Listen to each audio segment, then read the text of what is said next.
પ્રભુનો આભાર માનીએ છીએ આપણે આ સમયના માટે. આજે સવારે હું પ્રાર્થના કરી રહ્યો હતો વલાવ, અને દેવે મારા હૃદયમાં એક સરસ બાબત મૂકી. બહુ નાની વાત છે, પણ આમ જોવા જઈએ તો વાત નાની લાગે છે, પણ એ વાતને જો આપણે આધીન થઈશું તો આપણા જીવનોમાં બહુ મોટા આશીર્વાદો આવશે, બહુ મોટા બ્રેકથ્રુ આવશે, અને એક લાંબા ગાળાની સલામતી આવશે. અને સવારે પ્રભુએ મને એમ કહ્યું કે તમારી પાસે જે છે તેને સંભાળો, તેનું રક્ષણ કરો, તેની સલામતી માટે પ્રાર્થના કરો. આપણે જોઈએ તો ગીત શાસ્ત્ર 127 છે, તેની પહેલી કલમ મેં લખ્યું છે, જો યહોવા ઘર ન બાંધે તો તેમના બાંધનારનો શ્રમ મિથ્યા છે. જો યહોવા નગરનું રક્ષણ ન કરે તો ચોકીદારનું જાગવું કેવળ વ્યર્થ છે. ને આપણે આ બધા જ આ વચનને બહુ સારી રીતે જાણીએ છીએ કે જો યહોવા નગરનું રક્ષણ ન કરે તો માણસોની મહેનત, માણસોનું જાગવું વ્યર્થ છે. એટલે એ જ રીતે આપણા જીવનની દરેક બાબતો, એ આપણી હેલ્થ હોય, આપણું ફેમિલી હોય, આપણું ફાઇનાન્સ હોય, આપણા બાળકો હોય, આપણા વાહનો હોય, જોબ હોય, બિઝનેસ હોય, રિલેશન્સ હોય, આ બધામાં આપણને દેવના પ્રોટેક્શનની જરૂરિયાત છે. આપણે ગમે તેટલા પ્રયત્નો કરીએ પણ જો દેવની સલામતી નહીં હોય તો આ બધું ક્યારે જતું રહેશે, છૂટી જશે તેની ખબર નહીં પડે. ઘણી બધી વાર શું થાય છે કે આપણે હંમેશા પ્રભુ પાસે માગ્યા કરીએ છીએ. ખોટું નથી, પ્રભુએ પોતે કહ્યું છે માગો, મારી પાસે તમે માગો. આપણે માગ્યા કરીએ છીએ, પણ સાથે આપણને જે મળ્યું છે ને તેના વિશે આપણે વિચાર કરતા નથી. તેના વિશે આપણે વિચાર કરવાની જરૂરિયાત છે કે મને જે ફાઇનાન્સ મળે છે, આજે મારી પાસે જે ફાઇનાન્સ છે એ ફાઇનાન્સ મારી પાસે રહેવું જોઈએ અને તેમાં વધારો થવો જોઈએ. હવે એ ફાઇનાન્શિયલ પ્રોટેક્શન કેવળ દેવ પાસેથી આવે છે. આજે કદાચ તમારી પાસે ફાઇનાન્સ આવે છે, તમે જોબ કરો છો, બિઝનેસ કરો છો કે બીજી કોઈ પણ સારી બાબતો દ્વારા તમારી પાસે ફાઇનાન્સ આવી રહ્યું છે, તો ઘણા બધા લોકો નિશ્ચિંત બની જાય છે કે ચલો પૈસા તો આવે છે જ ને, રાઈટ. અને એ પૈસા આવે છે એ બાબતને ધ્યાનમાં રાખીને તેઓ એ પ્રમાણેના નિર્ણયો લેવાની શરૂઆત કરતા હોય છે. માનો કે 2 લાખ રૂપિયા આવે છે મહિનામાં, તો 2 લાખને આપણે કેવી રીતે આ લાવવાનું છે, પેલું લાવવાનું છે, એ રીતે એ લોકો ઇન્વેસ્ટ કરતા હોય છે કે ખર્ચ કરતા હોય છે. કોઈ ખોટી વાત છે એવું નથી, પણ જે નાણાં તમારી પાસે આવી રહ્યા છે, જ્યાં જે સોર્સ છે એ સોર્સ સલામત રહે એ માટે પ્રાર્થના કરવી બહુ જરૂરી છે. આપણે ઘણા બધા લોકોને જોઈએ છે કે તેમની પાસે પૈસા આવતા હતા અને પૈસા આવ્યા પણ એમણે એ બસ એ ખર્ચ કરવામાં ધ્યાન આપ્યું અને પછી અચાનક જ એ પૈસા આવતા બંધ થઈ ગયા. ખર્ચ કરી રહ્યા હતા, દેવું કર્યું હતું, લોનો લીધી હતી અને લોનો ભરી ના શક્યા, પછી આત્મહત્યા કરી લીધી. વાય? જે તેમનો સોર્સ હતો એ સોર્સ સલામત રહે તેની માટે તેમણે પ્રાર્થના ના કરી. બહુ મહત્વની વાત છે વાલાઓ. યોહાનની સુવાર્તા 10મા અધ્યાયની 10મી કલમમાં પ્રભુ ઈસુએ શૈતાન વિશે કહ્યું કે ચોર છે, શૈતાન ચોરી જવા માટે આવે છે. તો આજે જો તમારા ફાઇનાન્સ ઉપર કે જે તમારો સોર્સ ઓફ ઇન્કમ છે, તમારી જોબ છે, વોટ એવર જે કંઈ છે, તેના ઉપર તમારી સલામતી નહીં હોય તો ગમે ત્યારે તે જઈ શકે છે. એટલા માટે તમારી પાસે જે નાણાં છે તે નાણાં સલામત રહે એ માટે પ્રાર્થના કરો. ઘણા બધા લોકોના નાણાં બહુ ખોટા નુકસાનીમાં જતા હોય છે, તો એ જતાં અટકી જશે જો તમે દેવની પાસે એ નાણાંને લઈને જશો, એ નાણાં ઉપર દેવની સલામતી માગશો તો તમારા નાણાં સલામત રહેશે. સાથે બાળકોની વાત છે કે આપણે બધા જ બાળકોને ખૂબ પ્રેમ કરીએ છીએ, અને એ બાળકોને પ્રેમ કરીએ છીએ, સાથે એક વાસ્તવિકતા એ પણ છે કે આપણે 24 કલાક બાળકોની સાથે નથી રહી શકતા, રાઈટ. બાળકો અભ્યાસ કરતા હોય, મિત્રો પાસે જતા હોય, ચર્ચમાં જતા હોય, ઘરમાં એકલા બેઠા હોય, આપણને નથી ખબર શું બની રહ્યું હોય છે તેમની લાઈફમાં. એ લોકો જે આપણને કહેતા હોય છે તેની જ આપણને ખબર હોય છે, પાછળ શું હોય છે આપણને નથી ખબર પડતી. અને એટલા માટે વાલાઓ એ બહુ જરૂરી છે આપણા બાળકોના પ્રોટેક્શન માટે પ્રાર્થના કરવી. પ્રભુ મારા બાળકોને તમે સલામત રાખો. હું મારા ઘણી બધી જગ્યાએ મારી સેવાઓ ચાલતી હોય છે. જ્યારે કોઈ ઘરમાં એક બાળક હોય તો ઘણા બધા પ્રશ્નો મા બાપના માટે હોય છે કે એ લોકો તેમના બાળકોના માટે એક પ્રકારના જેને કહી શકાય ને કે બહુ ટેન્શનવાળા વાતાવરણમાં જીવતા હોય છે. એક શબ્દ છે બધા મને યાદ નથી આવી રહ્યો, તો છે કે એ લોકો એમના બાળકો વિશે, મારા બાળકને આવું થઈ જશે, બહાર જશે તો એક્સિડન્ટ થઈ જશે, આમ થઈ જશે, તેમ ઇનસિક્યોરિટીમાં જીવતા હોય છે. ભલા તમે હું 24 કલાક બાળકો સાથે જઈ શકતા નથી, પણ દેવ જઈ શકે છે. દેવ પોતાના દૂતો દ્વારા તમારા બાળકોનું રક્ષણ કરશે, આપણા બાળકોનું રક્ષણ કરશે. સો બી વાઇઝ. દેવની પાસે જાઓ અને દેવને કહો પ્રભુ મારા બાળકોનું તમે રક્ષણ કરજો, તેમના ભવિષ્યનું તમે રક્ષણ કરજો, તેમના સર્વસ્વનું તમે રક્ષણ કરજો. એ રીતે બાળકોને પ્રભુની સલામતી નીચે લઈ આવો. તમારી હેલ્થને પ્રભુની સલામતી નીચે લઈ આવો કે પ્રભુ તમે મારી હેલ્થનું રક્ષણ કરજો. પહેલાં આજે આપણે જોઈએ છે તો દરેકની એક લિમિટ છે. પૃથ્વી પરની દરેક બાબતોની એક લિમિટ છે. મેડિકલ સાયન્સની એક લિમિટ છે, ડૉક્ટરોની એક લિમિટ છે, બધાની એક લિમિટ છે, રાઈટ. પણ ઈશ્વરની કોઈ લિમિટ નથી. અને એટલા માટે એવા રોગો છે, એવી બીમારીઓ છે કે જેમને મેડિકલ સાયન્સ પાસે કોઈ ઉકેલ નથી. ડૉક્ટરો પણ તેને સાજું નથી કરી શકતા. આજે કેટલા બધા લોકોને આપણે જોઈએ છે કે બહુ સારા સારા ડૉક્ટરો પાસે ગયા તો પણ અમુક પ્રકારની બીમારીઓમાંથી તેમને સાજાપણું ના મળ્યું. ત્યારે વાલો આપણા શરીરનું રક્ષણ થાય, આપણું શરીર તંદુરસ્ત રહે એ માટે આપણે પ્રાર્થના કરવાની જરૂરિયાત છે.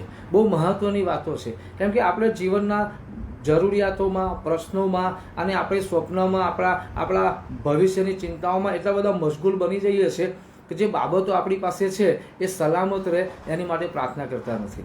તમારી પાસે વાહનો છે તો વાહનોની સલામતી માટે પ્રાર્થના કરો. પ્રભુ મારા વાહનોનો એક્સિડન્ટ ના થાય, મારા દ્વારા બીજાને કે બીજા દ્વારા મને કોઈ એક્સિડન્ટ ના થાય, મારા વાહનોમાં કોઈ ખોટા ખર્ચ ના આવે, મારા વાહનોમાં કશું નુકસાની ના આવે, એ માટે પ્રાર્થના કરો. એ માટે પ્રાર્થના કરો. તમારું જે છે તેને ઈશ્વરના રક્ષણ નીચે લઈ આવો. પ્રભુના રક્ષણ નીચે લઈ આવો. યહોવા નગરનું રક્ષણ ના કરે. પ્રભુ મારા ઘરનું તમે રક્ષણ કરો, મારી પાસે જે છે તમે તેનું રક્ષણ કરો, મારા સંબંધોનું તમે રક્ષણ કરો, મારા ફ્યુચરનું તમે રક્ષણ કરો, મારા માઇન્ડનું તમે રક્ષણ કરો. આપણા માઇન્ડમાં એવું સાયન્સ કહે છે કે 35,000 કરતાં વધારે વિચારો રોજ આવતા હોય છે અને મોટાભાગના નેગેટિવ હોય છે. તો પ્રભુ આપણા માઇન્ડનું રક્ષણ કરે, પ્રભુ આપણા આત્માનું રક્ષણ કરે કે જેથી કરીને આપણો આત્મા નાશમાં ના જાય. મતલબ આ બાબત પ્રભુએ મને સવારે કહી, જે હું તમને કહી રહ્યો છું.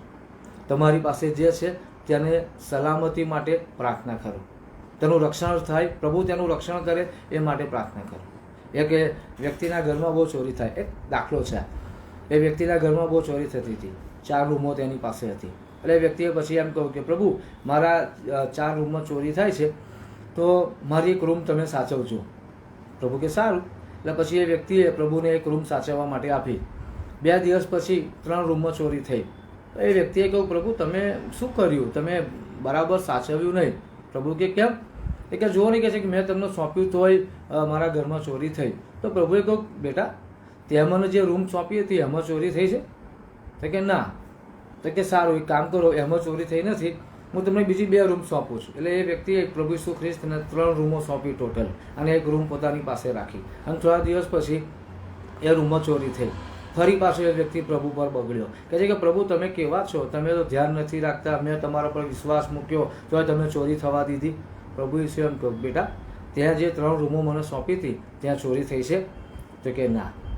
પછી એ વ્યક્તિને ખબર પડી કે મેં મારી પાસે રાખી મૂકેલું એટલા માટે સલામત નહોતું. અને પછી એ વ્યક્તિએ પોતાની 4 રૂમો પ્રભુના હાથમાં સોંપી દીધી. અને ચોર આવ્યો, ના આવ્યો તેવું નહીં, એ ચોર આવ્યો પણ ચોરી કરી શક્યો નહીં, કેમ કે પ્રભુની સલામતી ત્યાં હતી. વલાવ ચોર શેતાન છે, એ બધું ચોરી જવા માગે છે. ત્યારે જો તમે તમારી પાસે બધું રાખી મૂકશો ને કે હું બધું સાચવી લઈશ, હું બધું સંભાળી લઈશ, હું મારામાં બહુ આવડત છે, મને કોઈની જરૂર નથી, મારામાં બહુ ડાપણ છે, મને બહુ બધા અનુભવો છે. એટલા માટે બાઇબલ આપણને એવું શીખવે છે તારી પોતાની અક્કલ પર આધાર ન રાખ. જો તમે તમારી પોતાની અક્કલ પર આધાર રાખીને જીવશો ને તો તમારી પાસે જે છે ને એ ખાલી થતું જશે. પણ જો તમે દેવના હાથમાં સોંપશો ને તો તમારી પાસે જે છે એ સલામત રહેશે, તેમાં વૃદ્ધિ થશે. પ્રભુ આ નાનકડું સત્ય સમજવા તમારી મારી મદદ કરે. આવો આપણે પ્રાર્થના કરીએ અને આપણા સર્વસ્વને દેવની સલામતી નીચે લઈ આવીએ. દયાળુ પ્રભુ, અમે તમારો આભાર માનીએ છીએ તમારા વચનના માટે. જે વચન અમને પ્રેરણા આપી રહ્યું છે, જે વચન અમને ચેતવણી આપી રહ્યું છે, જે વચન અમને એવી ચેતવણી આપે છે કે અમારી સલામતીમાં છીંડા રહી શકે છે, પણ દેવની સલામતીમાં કોઈ છીંડા રહી શકતા નથી. ઈશ્વર પિતા, વાલાઓના જીવનોને તમારી પાસે હું લાવું છું. તેમના આત્મા, પ્રાણ, શરીર ઉપર હું તમારા રક્તનો દાવો કરું છું પ્રભુ ઈસુ. અને મારી ખાસ પ્રાર્થના છે કે આજે તેમનું સગડું તમારી સલામતી હેઠળ આવો, તેમના જીવનો તમારી સલામતી હેઠળ આવો. પ્રભુ તમે તેમનું રક્ષણ કરજો, તેમની સંપત્તિનું તમે રક્ષણ કરજો, તેમના સોર્સ ઓફ ઇન્કમનું તમે રક્ષણ કરજો, તેમના બાળકોનું તમે રક્ષણ કરજો, તેમના વાહનોનું તમે રક્ષણ કરજો, તેમના ઘરોનું તમે રક્ષણ કરજો પ્રભુ, તેમના ભવિષ્યનું તમે રક્ષણ કરજો, તેમના સંબંધોનું તમે રક્ષણ કરજો, તેમના આત્માનું તમે રક્ષણ કરજો, જેથી કરીને ચોરાય નહીં પણ એ સલામત રહે. પ્રભુ, અમે માણસો તરીકે નબળા છે, પણ તમે નબળા નથી પ્રભુ.